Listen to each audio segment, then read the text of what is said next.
नमस्कार, मैं जितेंद्र यादव। आप सभी का हमारे YouTube चैनल एजे शिखर में हार्दिक स्वागत है। जैसा कि आप लोग जान रहे हैं कि हम लोग वैद्युत विभव एवं विभवांतर के न्यूमेरिकल सॉल्व कर रहे हैं।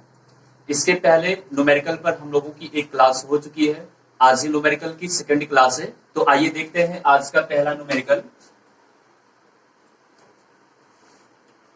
एक तार को 10 सेंटीमीटर त्रिज्या के वृत्त में मोड़कर एक तार को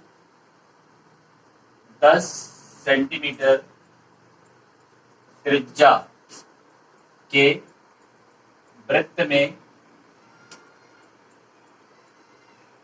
एक तार को 10 सेंटीमीटर त्रिज्या के वृत्त में मोड़कर उसे 250 माइक्रोकूलम आवेश दिया जाता है। उसे 250 माइक्रोकूलम का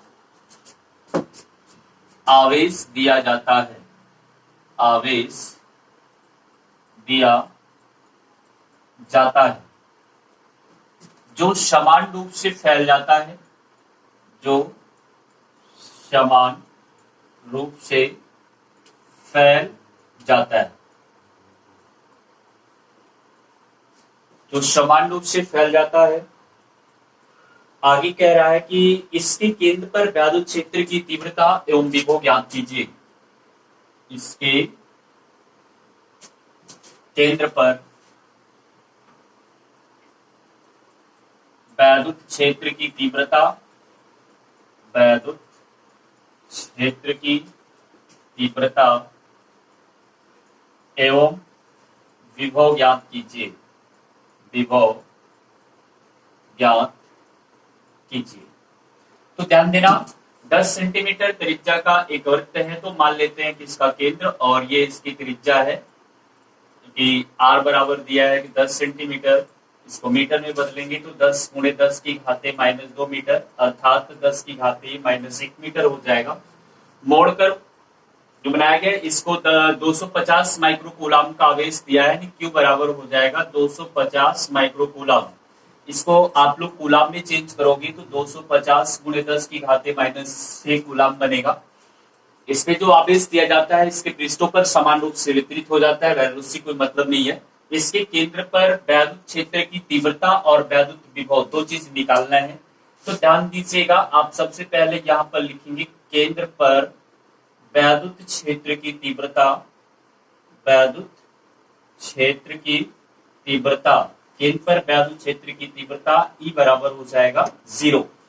अब बात करते हैं कि वैद्युत क्षेत्र की तीव्रता केंद्र पर E बराबर 0 क्यों हो जा रहा है? क्योंकि यह एक चालक तार है और चालक तार के केवल बाहरी पृष्ठों पर आवेश एक समान रूप से वितरित होता है, ना कि आंतरिक पृष्ठों पर। तो जब इसके आंतरिक पृष्ठों पर आवेश है नहीं तो वैद्युत क्षेत्र की तीव्रता भी नहीं उत्पन्न होगी। तो इसलिए केंद्र पर वैद्युत क्षेत्र की तीव्रता जो होगी वो क्या हो जाएगी? 0 हो जाएगी। चलिए अगला पॉइंट इसने ये बोला है कि वैद्युत विभव ज्ञात कीजिए। केंद्र पर वैद्युत विभव, तो वैद्युत विभव भी बराबर सूत्र लगाएंगे 1/4πε0 Q/r। ये सूत्र क्यों लगाया जा रहा है? क्योंकि ध्यान दो, यहाँ 250 माइक्रोकूलम का आवेश है और ये वाली जो डिस्टेंस है वो 10 सेंटीमीटर दिया है। तो कहने का मतलब क्या है कि इस आवेश के कारण जो वैद्युत विभव उत्पन्न हो रहा है वो केंद्र पर उत्पन्न हो रहा है कुछ दूरी पर। तो इसकी बात करें तो यहाँ एक बिंदु आवेश है और बिंदु आवेश से कुछ दूरी पर विभव निकालने का सूत्र यही होता है कि 1/4πε0 Q/r। तो V बराबर इसकी वैल्यू 9 गुणे 10 की घाते 9। Q का मान कितना है? 250 गुणे 10 की घाते -6 और उसके बाद R का मान 10 की घाते -1 है। तो कितना हो जाएगा? V बराबर ये 9 गुणे 10 की घाते 5, 9 गुणे 10 की घाते 9 ऐसे रहने दो, गुणे 25 कर दो। तो यहाँ पर ध्यान दो, यहाँ पर है 10, 250 में वो 10 है और उसके बाद ये गया तो ऊपर हुआ 10 घाते 2, इसमें से घटेगा तो ये बन जाएगा 10 की घाते -4, 9 में से माइनस हो जाएगा। देखो 250 में 10 है और ये ऊपर गया तो +1 यानी 10 होगा। तो कुल मिला के 10 की घाते 2, -6 में से घटेगा तो कितना हो जाएगा? -6 में से प्लस होगा, हाँ तो घटेगा तो कितना हो जाएगा? -4 और इसमें से हटाएंगे तो 9 में से तो हो जाएगा वो 5। तो गुणा कर लेते हैं, 9 पचे 45, 9 दूनी 18 और 4 22, 9 पचे 45, 9 दूनी 18, 4 22 गुणे 10 की घाते 5 वोल्ट। तो ये विभव का मान होगा इसके केंद्र पर, ये आंसर आएगा। तो उससे आप लोग 2.25 गुणे 10 की घाते 7 भी रख सकते हो, 10 की घाते 2 का मल्टीप्लाई करा करके, तो उससे परेशान होने की कोई जरूरत नहीं है, सही है। चलिए अगला क्वेश्चन देखते हैं। अगला क्वेश्चन है कि 6 गुणे 10 की घाते -8 कूलाम का एक बिंदु आवेश, 6 गुणे 10 की घाते -8 कूलाम का एक बिंदु आवेश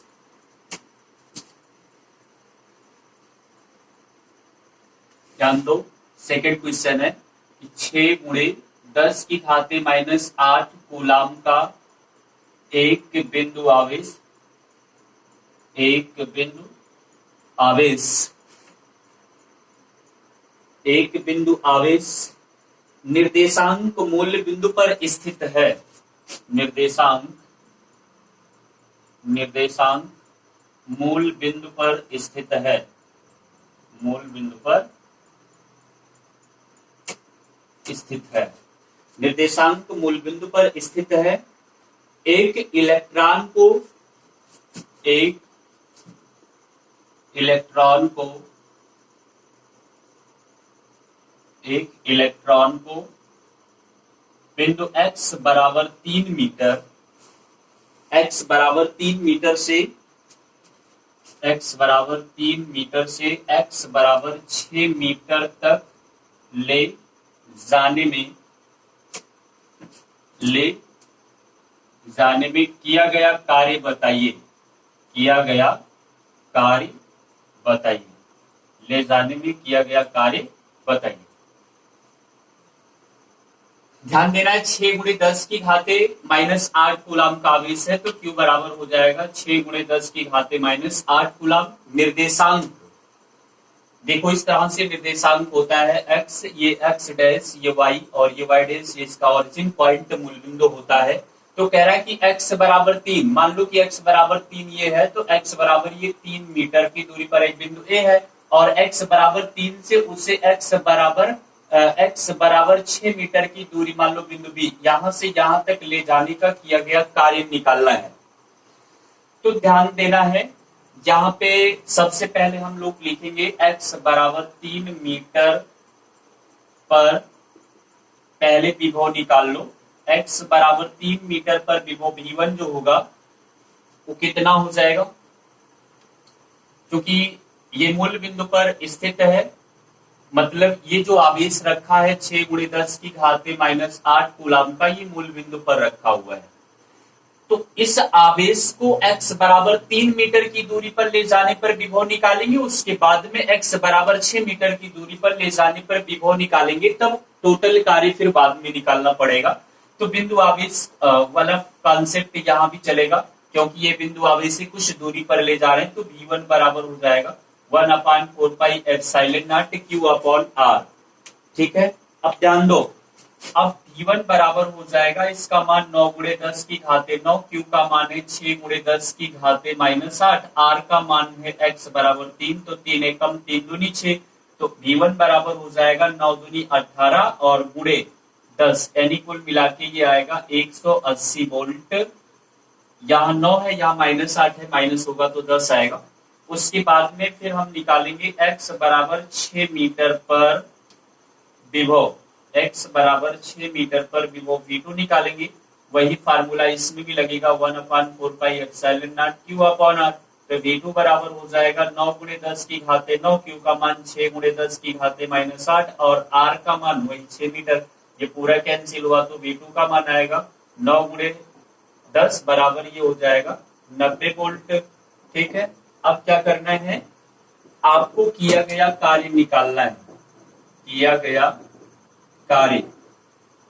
तो किया गया कार्य जो होगा वो W बराबर होता है विभवांतर गुणे आवेश, विभवांतर गुणे आवेश। तो विभवांतर जो होता है वो विभव का अंतर होता है, V1 minus V2 into Q हो जाएगा। तो W बराबर क्या होगा, इसका मान है 180, इसका मान है 90 और Q का मान है 6 गुणे 10 की घाते -8। इसे आप सरल कर लीजिए तो यहाँ 90 आएगा और यहाँ 6 गुणे 10 की घाते -8 आएगा और 9 6 15 सॉरी 9 6 54 540 हो जाएगा और गुणे 10 की घाते -8। यहाँ पर दशमलव लगाते हो तो 10 की घाते 2 का मल्टीप्लाई करना पड़ेगा तो ये 5.4 गुणे 10 की घाते -6 जूल का कार्य करना पड़ेगा टोटल। 5.6 गुणे 10 की घाते -4 जूल का कार्य करना पड़ेगा।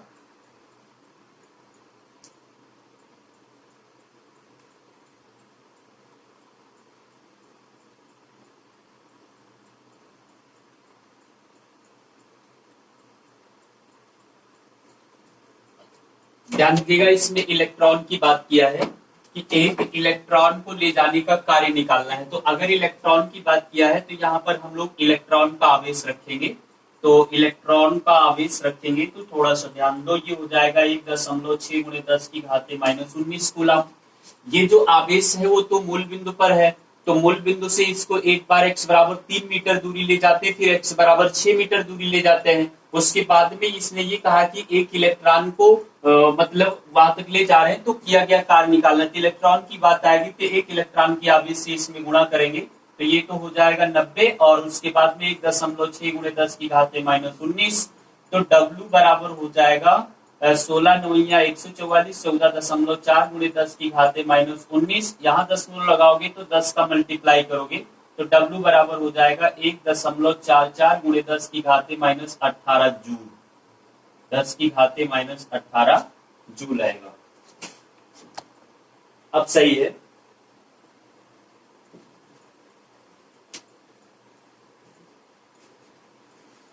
तो चलिए इस तरह से इसको लगाएंगे। यहाँ दशमलव लगना चाहिए था, हाँ ठीक है। ये 14.4 गुणे 10 की घाते -18 ही आएगा। फिर मिलाकर के ये 1440 बनेगा और 0 के बाद दशमलव लगाएंगे 144 सीधा सीधा बना और इस तरह से आप इसे लिख सकते हो।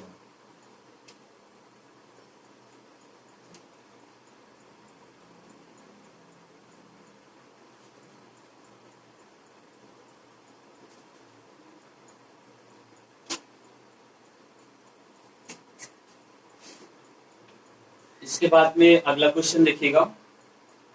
कह रहा है कि विभव मापी के 10 मीटर लंबे तार के सिरों के बीच विभव मापी के 10 मीटर लंबे तार के बीच एक वोल्ट का विभवांतर लगाया जाता है। एक वोल्ट का विभवांतर लगाया जाता है। एक वोल्ट का विभवांतर लगाया जाता है। तो कह रहा है कि तार में विभव प्रवणता तथा वैद्युत क्षेत्र की तीव्रता ज्ञात कीजिए। तथा वैद्युत क्षेत्र की तीव्रता ज्ञात कीजिए। तथा वैद्युत क्षेत्र की तीव्रता ज्ञात कीजिए। तो ध्यान देना 10 मीटर लंबा तार है। तो 10 मीटर लंबा तार का मतलब है कि डेल्टा एक्स दिया है 10 मीटर। 1 वोल्ट का विभवांतर लगाया जाता है तो डेल्टा भी दिया है 1 वोल्ट। ठीक है, और उसके बाद में फिर आगे कह रहा है कि विभव प्रवणता ज्ञात करना और वैद्युत क्षेत्र की तीव्रता। सबसे पहले हम लोग विभव प्रवणता निकालेंगे।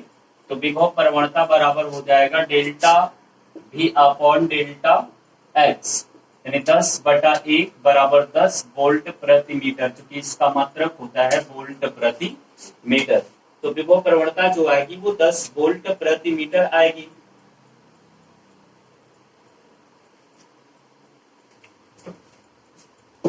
डेल्टा V का जो मान है वो 1 है और ये 10 है तो 0.1 वोल्ट प्रति मीटर हो जाएगा। वैद्युत क्षेत्र की तीव्रता E निकालना है। तो वैद्युत क्षेत्र की तीव्रता E भी इतने होगी, यानी फिर उसके बाद में वैद्युत क्षेत्र की तीव्रता निकालेंगे। वैद्युत क्षेत्र की तीव्रता E बराबर वो भी होता है delta we upon delta x, और इसकी वैल्यू 0.1 आया ही है, तो इसका मात्रक न्यूटन प्रति कूलम होता है। ठीक है, या वोल्ट प्रति मीटर, इसका भी मात्रक लिख सकते हो। तो इस तरह से ये निकल जाएगा। इसके बाद में अगला क्वेश्चन देखिएगा।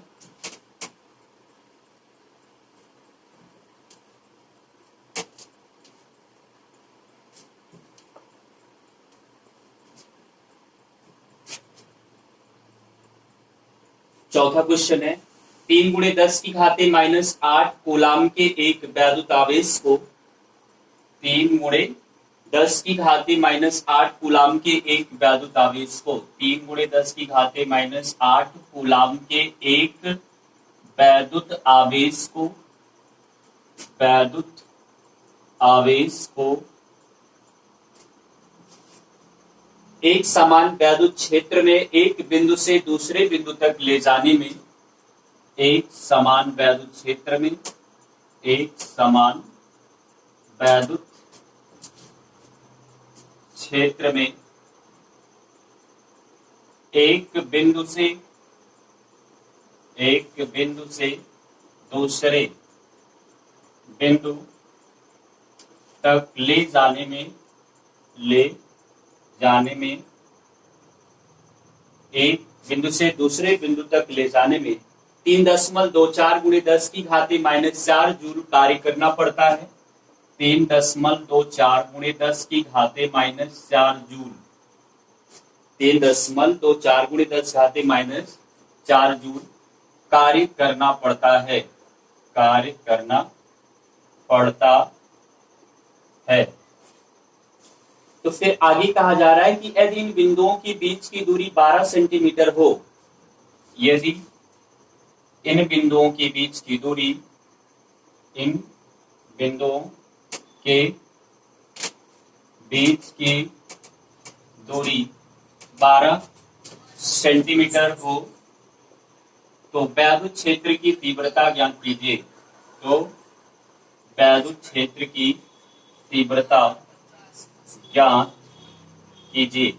तो वैद्युत क्षेत्र की तीव्रता ज्ञात कीजिए।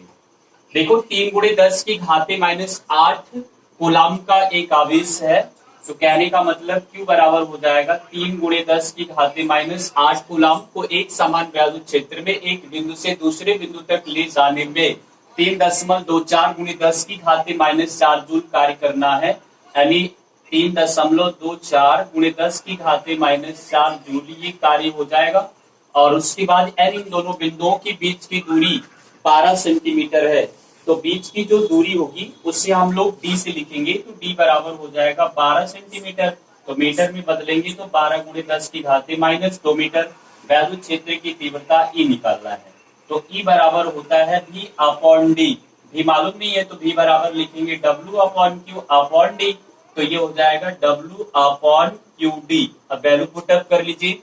W की वैल्यू है 3.24 × 10 की घाते -4, और Q का मान कितना है 3 × 10 की घाते -8 कूलम, और D का मान है 12 × 10 की घाते -2। सॉल्व कर लेते हैं तो कितना हो जाएगा 3 एकम 3 3 अठे 24। दशमलव से दशमलव हटा लेते हैं, यहाँ 10 की घाते 2 पाएंगे तो ये घात कैंसिल हो जाएगी, और इसके बाद में यानी E बराबर बचेगा 324/3 × 12, और × 10 की घाते -4 ऊपर ऐसे ही रहेगा, और नीचे कोई घात बची ही नहीं है, तो इसे आप चाहे 12 से काट दो तो 12, चलो 3 से काट लेते हैं, 3 एकम 3 और 3 अठे 24, और 12 नौइया 108, 12 नौइया कितना होगा 108, तो E का मान हो जाएगा 9 × 10 की घाते -4 न्यूटन प्रति कूलम। ये आंसर होगा।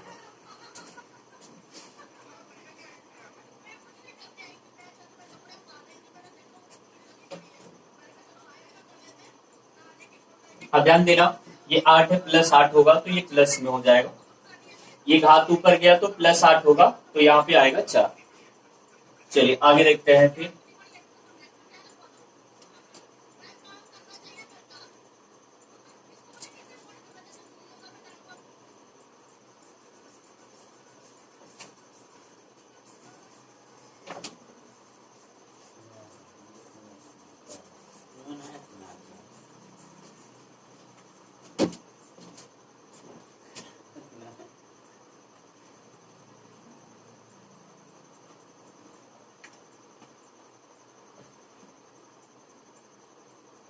चलिए आगे ध्यान दीजिएगा।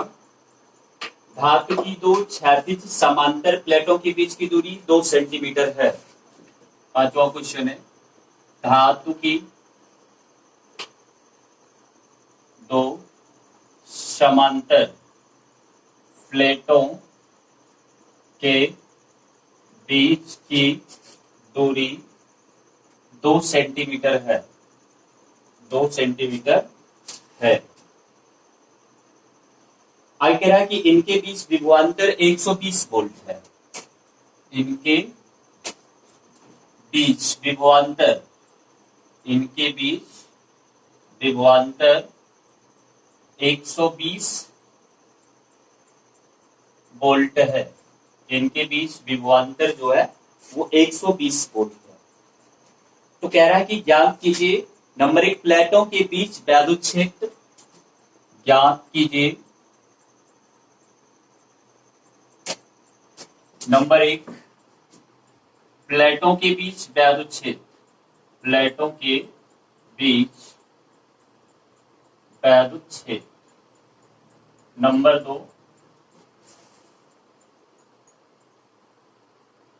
नंबर 2 कह रहा है कि प्लेटों के बीच गुजरने वाले इलेक्ट्रॉन पर बल।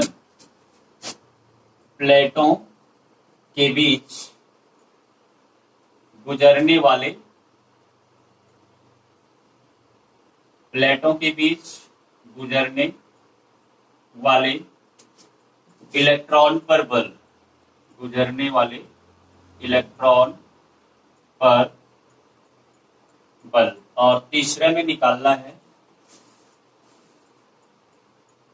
एक प्लेट से दूसरी प्लेट तक ले जाने में इलेक्ट्रॉन की ऊर्जा में वृद्धि। एक प्लेट से दूसरी प्लेट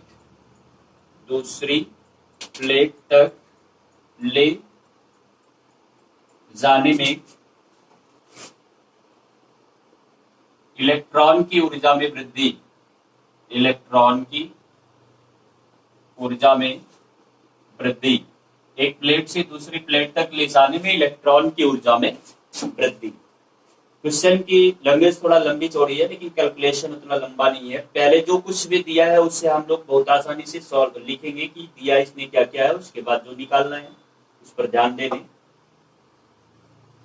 देखिए ध्यान दो, पहले क्वेश्चन को पढ़ते हैं। तो धातु की समांतर प्लेटें जिनके बीच की दूरी क्या है कि 2 सेंटीमीटर दिया है।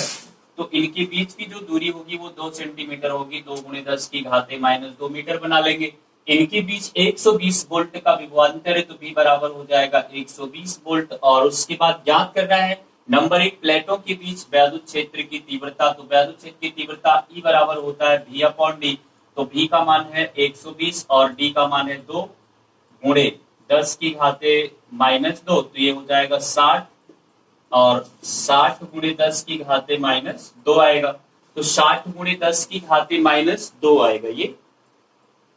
तो पहला जवाब हो जाएगा 60 × 10⁻², या दशमलव यहां लगाओ, माइनस का प्लस हो जाएगा, 10 का मल्टीप्लाई करेंगे तो ये 6 × 10⁻³ न्यूटन प्रति कूलम या वोल्ट प्रति मीटर। एक पहला आंसर आपका ये हो जाएगा। उसके बाद में सेकंड वाले में कहा जा रहा है कि इलेक्ट्रॉन पर बल ये निकालना है। इलेक्ट्रॉन पर बल, तो F बराबर आपको पता है कि QE होता है। इलेक्ट्रॉन की बात की जा रही थी जहां Q वहां स्मॉल e, और इसका मान 1.6 × 10⁻19 कूलम एक इलेक्ट्रॉन का आवेश है। और इसका मान आप निकाल ही चुके हैं 6 × 10⁻³ तो इसे सरल करेंगे तो हो जाएगा ये, यानी वैद्युत बल F बराबर हो जाएगा, ध्यान दो, 16 96.906 और × 10⁻16 न्यूटन। तो ये तो बल की वैल्यू होगा 9.6 ×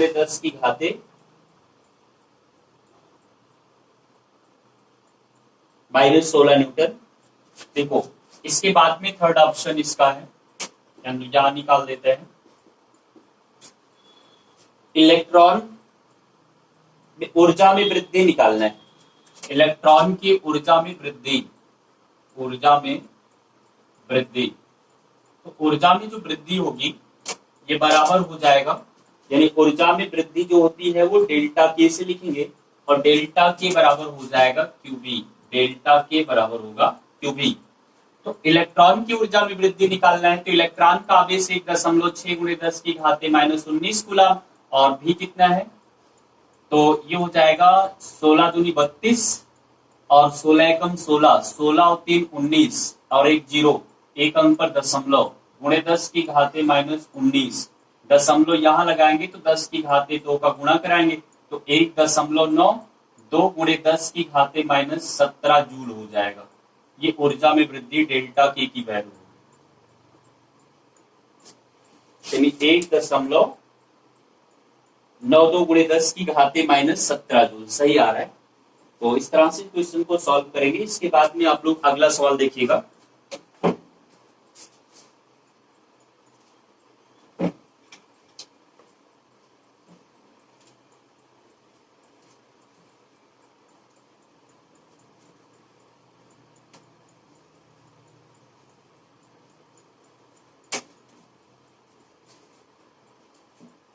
अगला सवाल है कि 10⁻7 मीटर पर सेकेंड की चाल से 10⁻7 मीटर पर सेकेंड की चाल से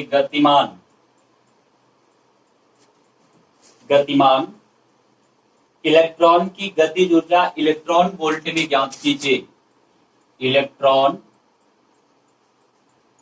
की गतिज ऊर्जा इलेक्ट्रॉन की गतिज ऊर्जा इलेक्ट्रॉन वोल्ट में ज्ञात कीजिए।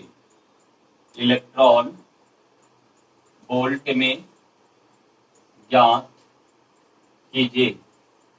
गतिज ऊर्जा इलेक्ट्रॉन वोल्ट में ज्ञात कीजिए। देखो गतिज ऊर्जा का यहाँ ध्यान दो, इसकी चाल दिया है, चाल जो है वो 10⁻7 मीटर पर सेकेंड दिया है। इलेक्ट्रॉन के आवेश की बात करें तो 1.6 × 10⁻⁻19 कूलम, द्रव्यमान होता है 9.1 × 10⁻31 किलोग्राम।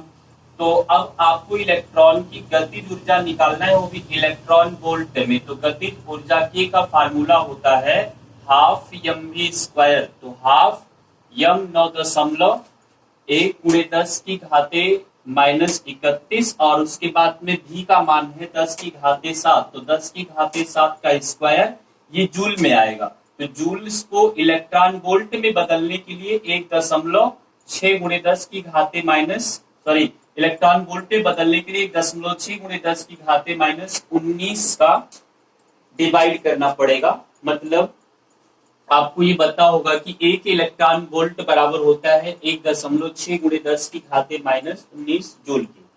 ठीक, अब इसी को हम लोग सरल कर लेते हैं। तो ये हो क्या जाएगा, के बराबर ऊपर 9 दशमलव से दशमलव हटा लें, अंकों की बराबरी है, कोई फर्क नहीं पड़ेगा। 91 नीचे हो रहा है 2 × 16, घात सरल करेंगे -31, ये -31, ये 14 घटेगा तो कितना हो जाएगा 31, और उसके बाद ये 14 घटा 7, 17 आएगा। तो ये 10⁻⁻17 होगा। 10⁻⁻17, 19 गया तो प्लस का 19। ठीक है, तो ये के बराबर हो जा रहा है 91/32 और गुणे 10⁻2, 19 में से घटेगा।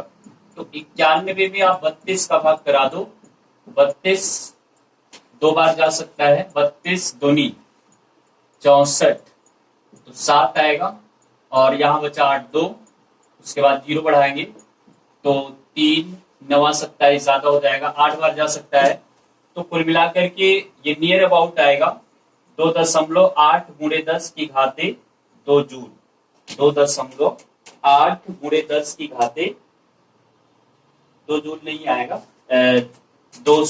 इलेक्ट्रॉन वोल्ट में, इलेक्ट्रॉन वोल्ट। तो ये आंसर हो जाएगा।